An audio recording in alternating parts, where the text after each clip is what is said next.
Good morning, everyone. Today I am here for you all with a video of chapter number 1 in class 11th Commerce, that is nature and purpose of business. So, first of all, let us see regarding the types of activities. You have studied in class 9th and 10th also.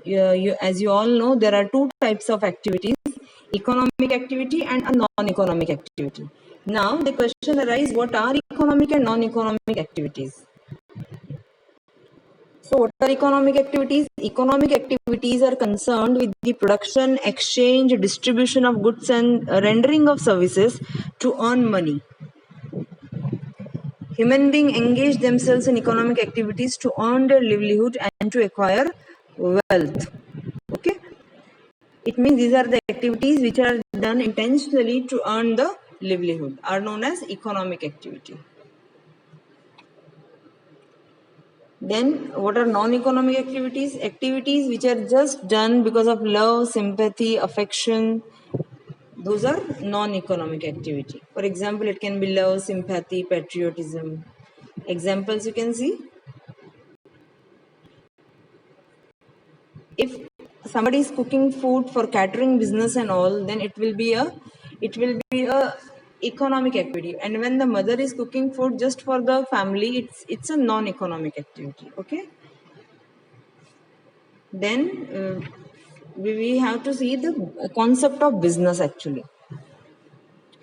See, in business, we are having importance of economic activities only. There is no role for non-economic activities. See, concept is asked, suppose if concept is asked from where the business word has been derived. Business word have been derived from the word busy. It means to keep oneself engaged. But engage in which type of activities? Engage in type of activities which are going to earn the livelihood. Now see the characteristics of business. Before characteristic, you should have a view of definition of business also. What is business actually? See, business can be defined as an economic activity involving production and sale of goods and services undertaken with the motive of earning profit by satisfying human needs in the society. So, four elements are there. You should keep in mind. It is an economic activity which deals with production of goods and services, production and sale of goods and services. Motto should be to earning profit and customer satisfaction or society satisfaction. These four elements should be covered in the definition of business. Okay. Now let us see the characteristics of business. First one, you can see the point, it's an economic activity.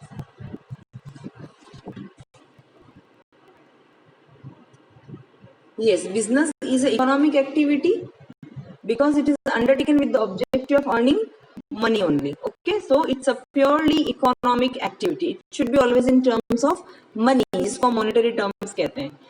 Then second feature, production or procurement of goods and services.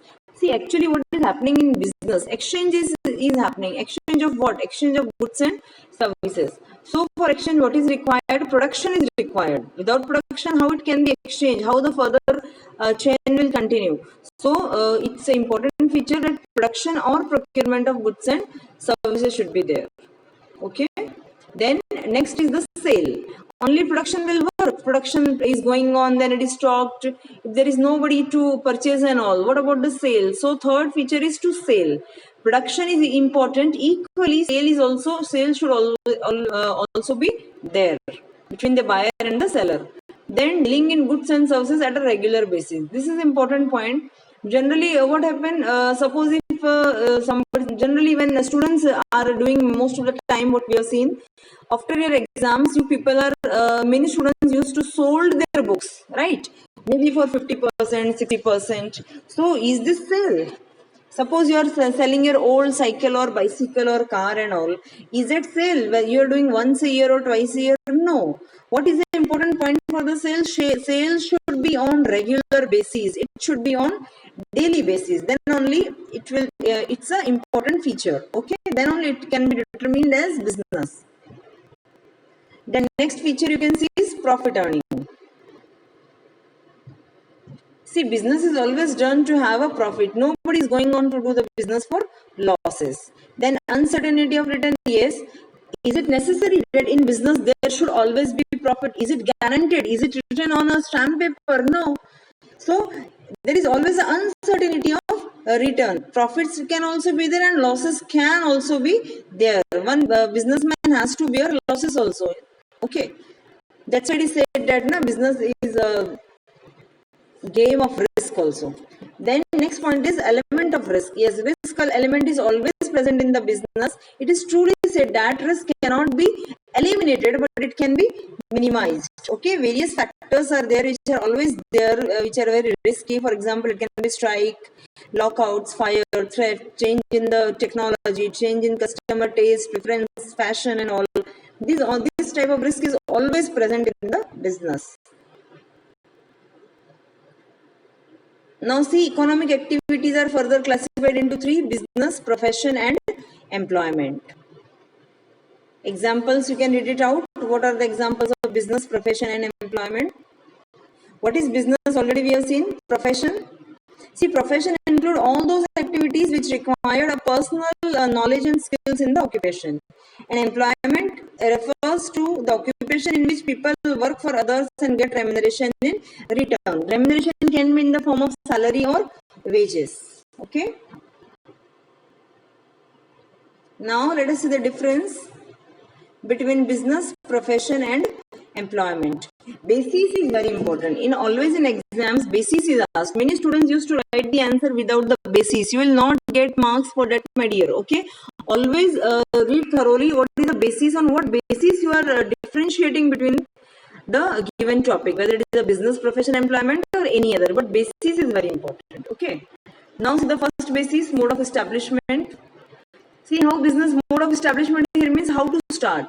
How to start the business? It's businessman own decision that he or she they want to start the business. To start a profession, what is required? Membership from a professional body and certificate of practice is required. And to start any employment, what is required? Job letter is required, or appointment letter is required given by the employer. Okay. Then see nature of work. What kind of work is done in business, profession, and employment? Business, what is done? To provide the goods and services. Profession, what the professionalist people are doing, they are rendering their expert services. And what the employment, what is done in the employment, work is done according to the employer.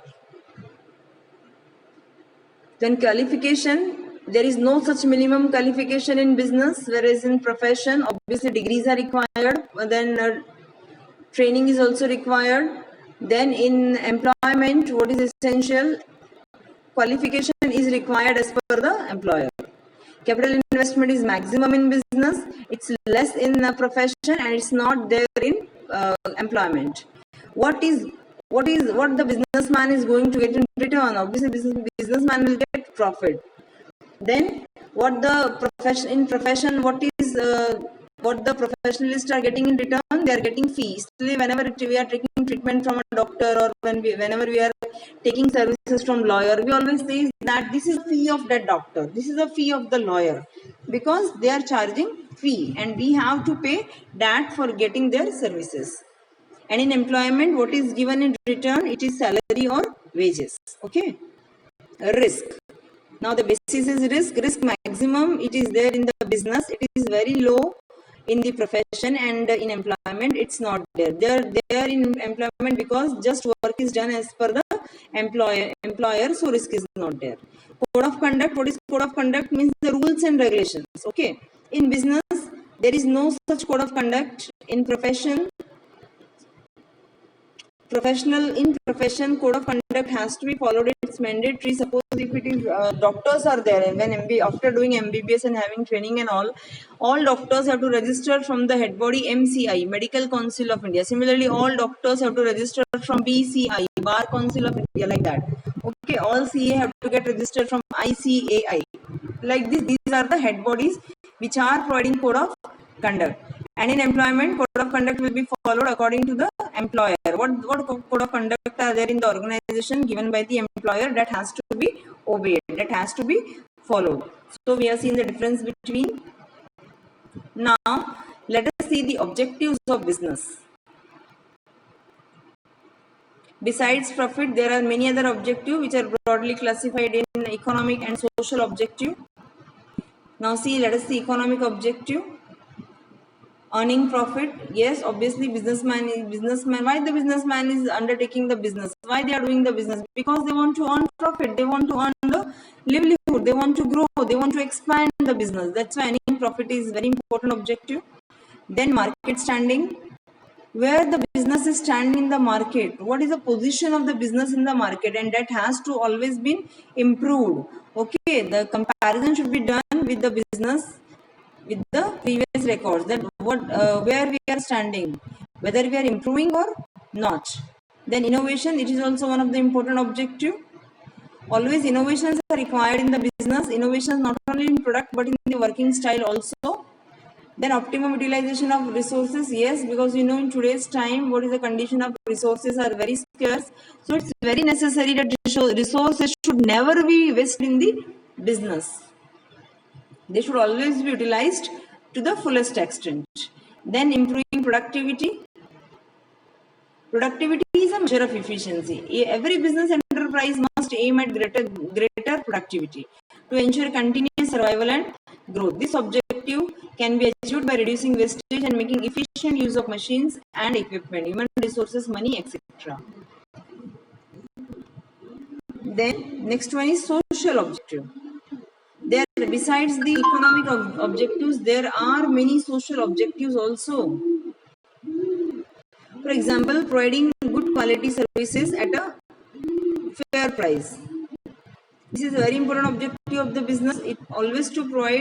See, business is using the resources of society, so it's a liability of the business to fulfill the requirements of the society. They should provide good quality products at reasonable rates. Good quality, you can see some marks are there for quality. It can be ICI, it can be FPO for food products and all, electrical products, and it can be hallmark. It can be hallmark for the gold products also.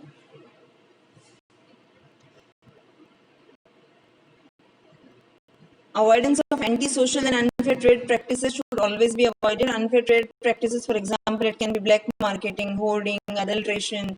This should always be avoided by the businessman, because then business cannot run for a long period of time. It has to be closed down. And everybody wants to continue the business. Business is always working on which concept? Going concern concept. It means it will always continue for a long period of time. Then generation of employment, it's very important. As you all know today what is the condition in India and all, we are suffering from the problem of unemployment. So it's again a liability of the business to provide ample business opportunities, to provide ample employment opportunities for the general public. Employee welfare, yes, various schemes should be taken in which there should be welfare of the employee. It can be providing housing facilities, medical, okay, many other facilities are there. Again, the working condition should always be good. Crutches special facility should be provided to the ladies having small kids and all. So these all are required in organization. Then community service, yes, it's also true. You see, in today's time, most of the business have engaged themselves in providing. They engage themselves in providing social service for the society. For example, blood donation camps are also there. Plantation work is also going on many times. Then free education is also provided to the weaker sections and all. So in some or other way, anyhow, every business or any business organization have engaged themselves in all these community services. Okay, these are the various objectives what we have seen. Now, let's see the role of profit. What is the role of profit? Why profit is important in business? There are various reasons why profit is important. First is for long survival. Yes, if a business wants to survive for a long period of time, obviously profits are required, because with loss nobody can survive for a long period. Finally, business has to be closed down, but nobody wants that. So profits are very important for a long time survival in the market. For growth and expansion, yes, without profit, how the business will grow, how the business will expand? Capital is required and it will come from the profit only. For increasing efficiency, yes, again, Profit, you know, profit is the biggest motivator for the businessman. It motivates the businessman and it increases the efficiency also. For prestige and recognition, yes, for goodwill, if profits are there, continuously business firm is having profit, then goodwill of the firm increases in the market, it ranking increases, it value increases in the eyes of other people and the other businessman. Okay, now you can see a chart having showing very clearly classification of business activities. It can be classified into industry and commerce. Industries are further classified into three: primary, secondary, and tertiary. Then primary is classified into extractive and genetics, secondary manufacturing and construction. Then in commerce, it is further divided into trade and auxiliary to trade. Trade can be of again, it is generally of three types actually. Here it is two, actually it is three: internal trade, external trade, and entrepot trade. Okay, entrepot is shown in the external only, it's okay. It's internal and external. Internal, again, there can be two types, wholesale and retail. In external, it can be import, export, and entrepot. Okay, it's correct.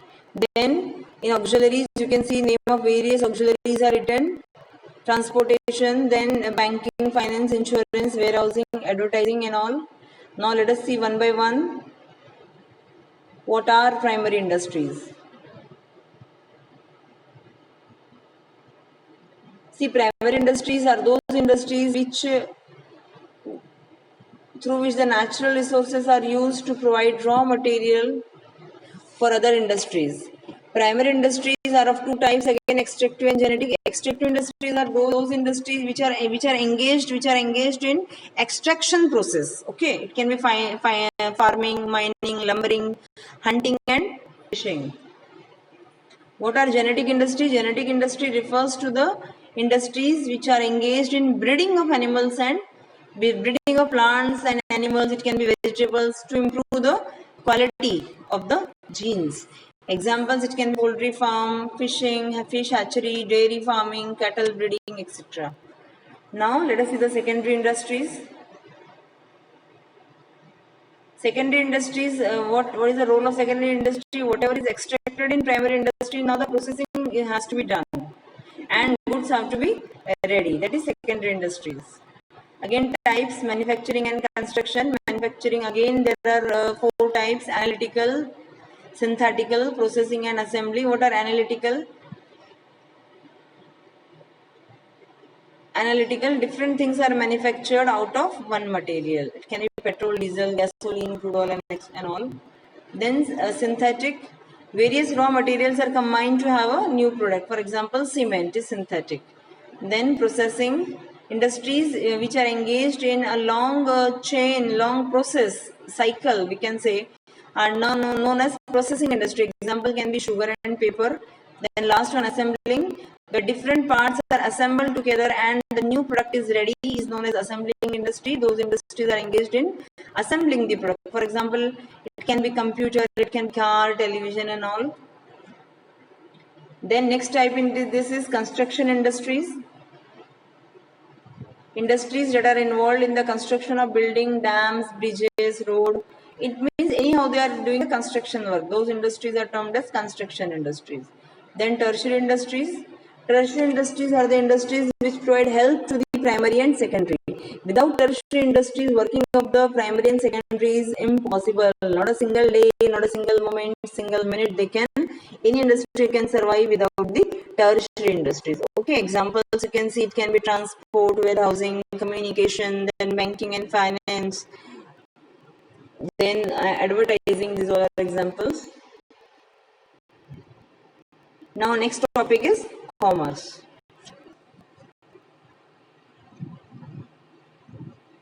What is commerce actually? See, commerce refers to all those activities which are concerned with the transfer of goods and services from the production to from the producer to the consumer. Okay, that is commerce. Commerce is actually removing various obstacles which are coming in doing the business. Various hindrance word is used, obstacle, hindrance, one and the same. Various hindrances are removed by the commerce. First one you can see, suppose there is a hindrance of person by making goods available to the consumer from producer through trade. It means hindrance of person is removed through trade. Then hindrance of place. Again, you all know goods are not all goods are not produced everywhere. Goods are produced according to the geographical location. Now the question arises, how to move the goods from one place to another? That is hindrance of place. It is removed by transportation. It is again one of the auxiliary in commerce. Then next hindrance is of time. See, goods have to be sent. Goods have to be provided according to the requirements. Now, where to store all these goods? For that, storage and warehousing activities are there, and this is again a auxiliary provided by the commerce. So, hindrance of time is removed by storage and warehousing. Then, again, risk is always there in the business. So, hindrance of risk is there. If any problem is there with the goods, any problem is there with the people, with the employees, then how to remove this type of risk and all. For that, insurance is there. Insurance is again auxiliary, again a part of commerce. Then again there is a hindrance of money, finance. Lot of finance is required for doing the business, from where to arrange that and all. So this hindrance is removed by the banking and financial institutions. Then last hindrance you can see, hindrance of knowledge. How the general public will come to know regarding the new launching of product and all. For that, ads are given. Advertising is the option. So hindrance of knowledge is removed by advertising. Okay.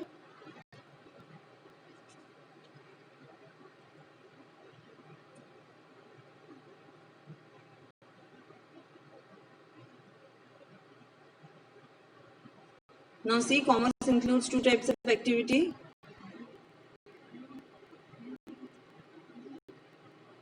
Trade. What is trade actually? Buying and selling of goods and services with the objective of earning profit is known as trade. It can be classified into two categories: internal trade and external trade. Internal trade, trade which takes place within the country is known as internal trade.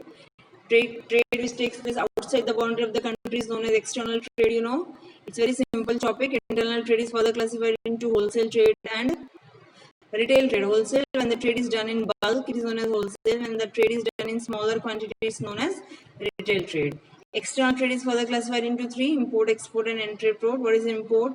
When the goods are purchased from another country is called import. When the goods are sent to other countries, sold to other countries, called export. And entreport, when the country is taking raw material from one country and then processing on it and then sending it to other country, is known as entreport trade.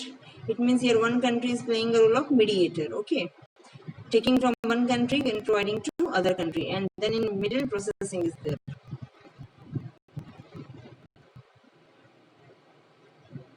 Now you can see various auxiliaries to trades are shown. First is transportation and communication. As we all know, goods are not produced everywhere. Suppose we are talking regarding tea. Tea is generally produced in Assam only.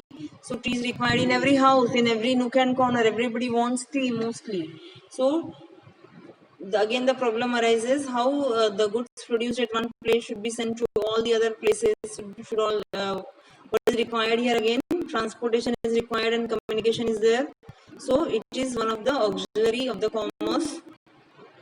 Then risk, banking and finance. Again, for doing business, lot of finance is required. Where to arrange the finance?